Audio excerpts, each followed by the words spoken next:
Barrington Stoke presents The Foundation by Melinda Salisbury, read by Lefkow. Chapter 1. My mother's collected me from the police station. It was a bad sign that this was only the second worst thing to have happened to me that day. My mum took charge as soon as she arrived. She was a head teacher and used to dealing with unruly children. I just wasn't often one of them. "Thank you, officer," Mum said to the police officer who'd been waiting with me. "We're really sorry. Ivy isn't any trouble normally." The police officer nodded and said, "She's very lucky, Mrs. Finch. Today could have easily ended a different way." Standing at my mum's side, my mum glared at me. "We'll be having a serious talk with our daughter, don't you worry," she said. "Nothing like this will ever happen again." "We honestly thought Ivy knew better," my mum added. "We've discussed internet safety with her." "Actually, I have something that could be helpful," the officer said. She handed a leaflet to my mum while she explained, "A local organisation called the Ash Tree Foundation is hosting a camp for young people who have internet addiction problems." "I'm not addicted to the internet," I began, but both of my mothers shot warning glances at me. I clamped my mouth shut, and the officer continued. "As I'm sure you know, there has been a real increase in online crimes and incidents relating to AI lately," the officer said. "The Ash Tree Foundation is trying to educate young people about the dangers of online interactions and help them form solid relationships in real life, or IRL, as the kids say." I couldn't help but roll my eyes so hard that I saw the back of my own skull. When my eyeballs returned to their normal position, I saw both of my mothers and the police officer staring at me. My mum looked furious. "That sounds like exactly what we need," she said. Her tone of voice also said, "Wait until we get you home." "And Ivy will definitely benefit from some real-life relationships, as she won't be gaming online again for a very long time."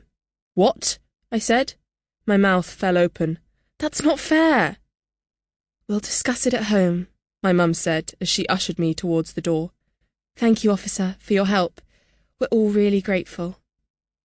"My pleasure, Mrs. Finch," the officer said, following us out. "Stay safe, Ivy.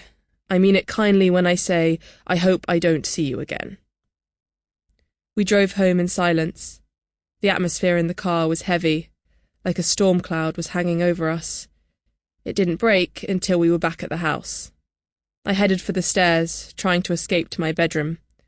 "Not so fast," my mum said. "We need to talk, Missy. This is serious."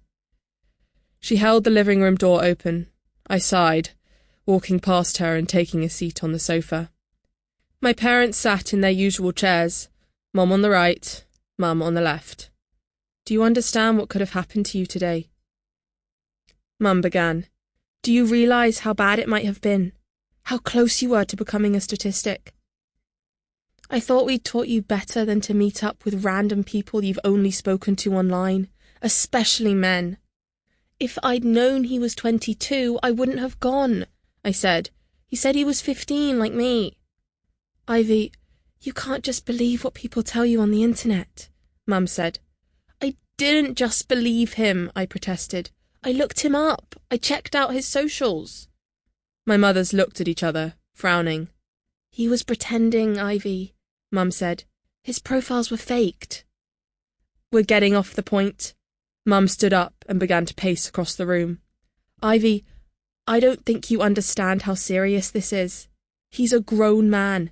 A 22-year-old man knew you were a 15-year-old girl and still wanted to meet up with you. If the staff in the pub hadn't called the police, who knows what might have happened?" "Nothing would have happened," I said. "I pretended I needed the loo, so we had to go into the pub instead of getting in his car. And I told the staff that I was underage, and that he'd lied about how old he was, and that I was uncomfortable." I sat back, folding my arms. "That was very responsible of her," my mum said, turning to Mum. "Thank you," I replied. They both glared at me again, and I mimed zipping my mouth shut. "It would have been more responsible if you'd called us," my mum said, "and we're getting away from the real issue here, which is that you lied to us, Ivy. You told us you were going into town to use the library." Sample complete. Ready to continue?